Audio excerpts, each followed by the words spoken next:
Mensagem recebida pelo nosso querido e amado profeta Papa Pedro II, dia 30 de agosto do ano 2004. Ai daqueles que vierem mudar um só tio de minhas palavras. Pela renúncia de todas as coisas que vêm prejudicando o bom andamento, pelas coisas de Deus, é que se justifica tal pessoa ser chamado de filho ilustre diante de seu Criador. As profecias sempre vêm indicando de como se deve obedecer às leis de Deus. A todos os que escreveram as Escrituras, por mim foram ditas todas as palavras, conforme onde meu Santo Espírito soprava a cada coração, para vir a ser um profeta autêntico. Os 73 que estão no livro sagrado tiveram ajuda na hora de escrever de mim, como aqui agora contigo, meu filho. Tu não me vês, mas escreves. Tua mão está sendo dirigida por mim. Se não fosse, não terias como escrever todas essas palavras. Quem passou por vários estudos e conhece as profecias que estão na Bíblia, pegue as palavras que nela foram escritas e confira com estas.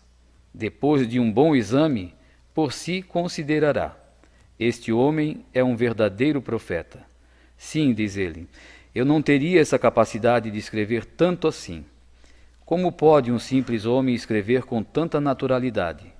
Pois a vós eu digo, tudo isto faz parte da obediência. Este renunciou a quase tudo por amor a mim. Seu sonho era ser um grande cantor ou um sacerdote, mas quando o chamei, sua vida mudou. Largou tudo e pôs-se a me servir, só pensando em não me desobedecer. Era e é viver só pensando em mim. Tive muitos profetas, mas este que vive no meio de tantos pecados, foge para não me ofender. Justificar-se diante de mim como bom servidor, no mundo de hoje, são muito poucos. Em toda a trajetória romana depois de Pedro, os seus seguidores, como dirigentes da Igreja Católica, uns completavam tudo o que eu pedia, outros não completavam. Alguma coisa se relevava para não perder o seu cargo. Agora, com este João Paulo II, só permitirei ter a chave que deixei a Pedro até recebê-la de volta. Porque mesmo com todos os seus esforços para que todos sejam meus, o regime da nova libertação que vem sendo criado não me satisfaz. A política se meteu no meio, oferecendo fortuna que não existe diante de mim.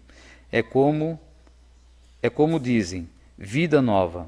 Estes não sabem nada, desconhecem a verdade e a verdade está na Sagrada Escritura. Se eu disse: ai daqueles que vierem mudar um só tio de minhas palavras. São Mateus capítulo 5, versículo 18. Em primeiro foi mudarem o Pai Nosso. Esses, para não se comprometerem para comigo, tiraram: perdoai as nossas dívidas. São Mateus capítulo 6, versículo 9 a 14. Jamais isto poderia vir a acontecer, porque todos são devedores para comigo. Eu que sou o dono de tudo, e não um só homem vir querer mudar o que é meu. Essa palavra vem sendo esquecida, para dizer que a Deus não se deve nada. Isto faz com que a injustiça dos homens revolucionários mudem as minhas leis. Jesus.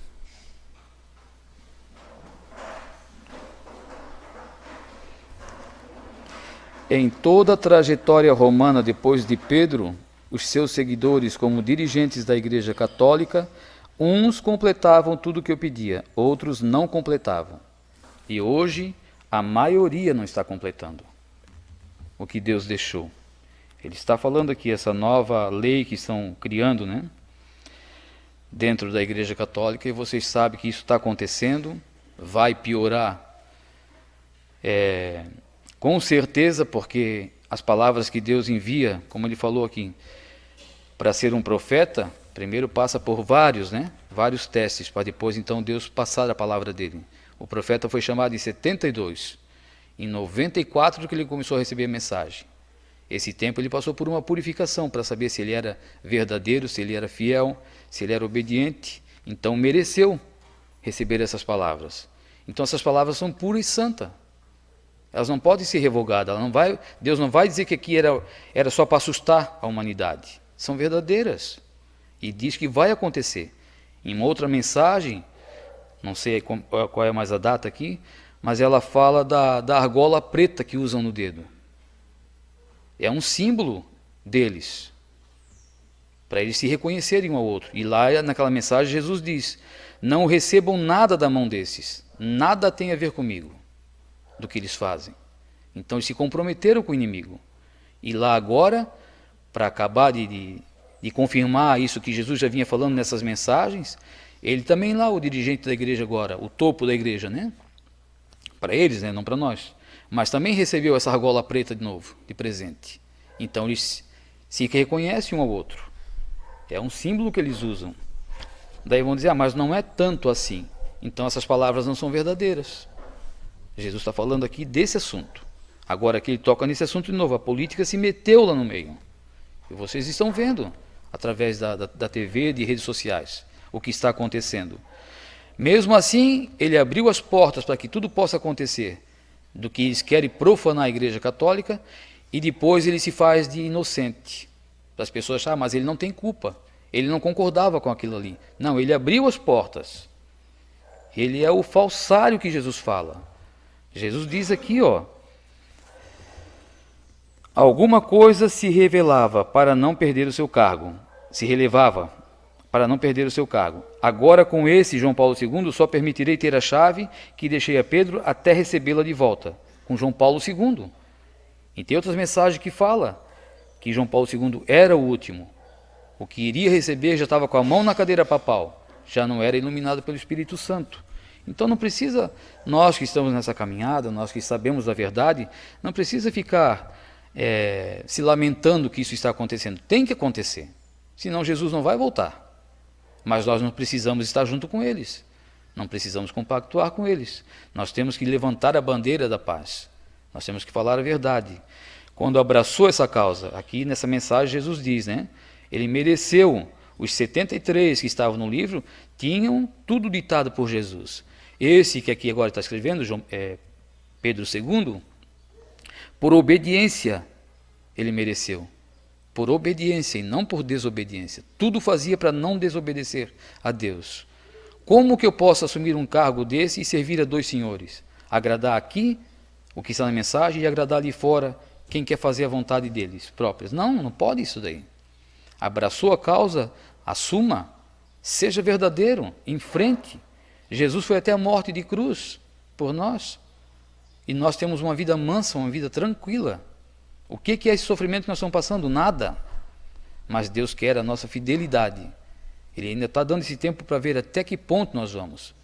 Olhem quantas pessoas que a gente tinha, né, como fiéis. Meu Deus, esse dobra o joelho, a gente já sente assim, vê a santidade na pessoa. E se afastaram. Se afastaram criticando ainda aqui o santuário, né? Então Jesus, ele sabe de tudo. Ele está dando esse tempo porque muitos ainda no nosso meio podem estar aqui com falsidade. Então nós temos que perseverar na oração para não ser um desses, porque o inimigo ele é astuto. Não pense nós ou vocês que o inimigo não tem a força dele. Ele tem a força dele. O que Deus deu não tirou.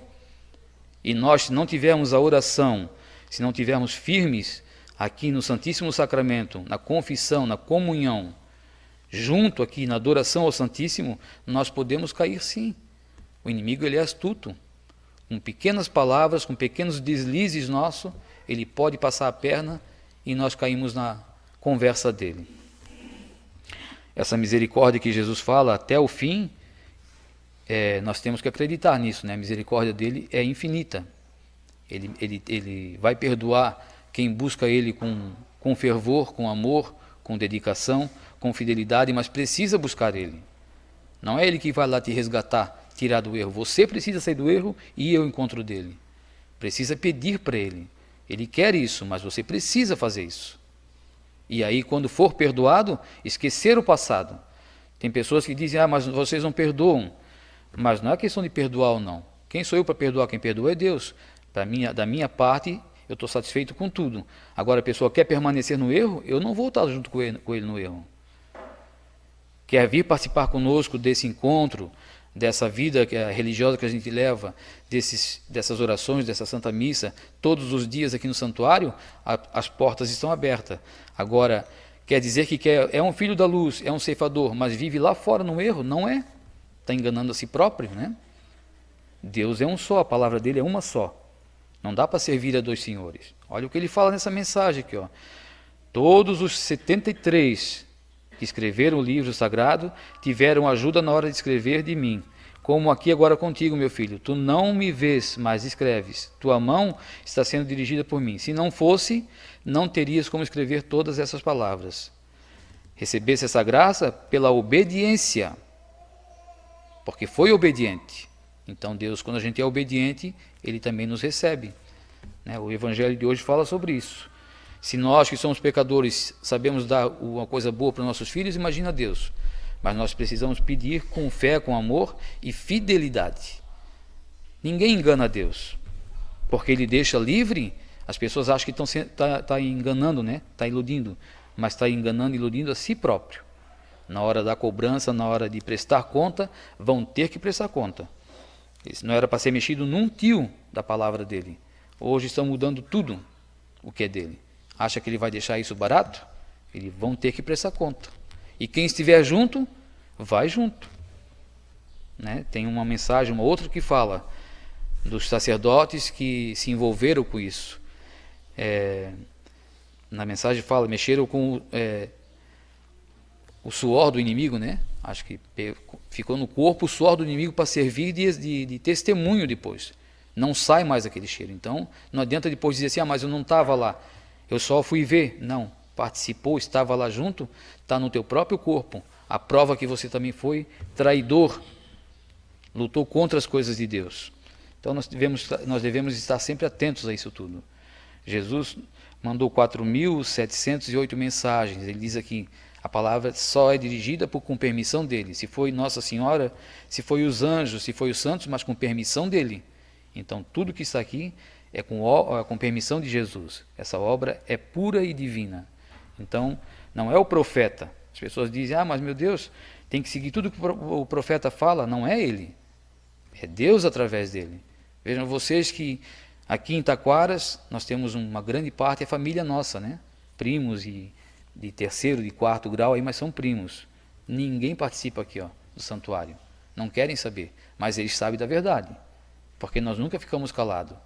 Lá no Japão tem pessoas assistindo essa Santa Missa aqui. Lá no Canadá estão assistindo a Santa Missa. Em Portugal, na Alemanha, pessoas fiéis, é isso que Deus quer. Não é o profeta, é a palavra de Deus que tocou no coração deles. E aqui eles estão usando isso como coisa pessoal. Não, mas eu conheço o Bento. Eu sabia quem era o primo Bento. Então levaram para o lado pessoal. Não observaram, não enxergaram a verdade, que é Deus, através do profeta Bento, que mandou essas mensagens. E esse povo todo que está lá para o lado de fora, aqui no Brasil, quantos estados, quase todos, estão acompanhando, estão firmes. E é isso que Deus pede para nós. Sejam firmes na fé. A fé ela tem que ser viva. Pensem todos nisso, tenham todos um bom dia. Vamos ficar agora com a bênção do profeta. Em nome da Santíssima Trindade, vocês aqui, os que estão lá fora, com a permissão de Deus, eu vos abençoe a todos, em nome do Pai, do Filho e do Espírito Santo. Amém. Vamos em paz, vamos com Jesus, Maria e José. Bom dia.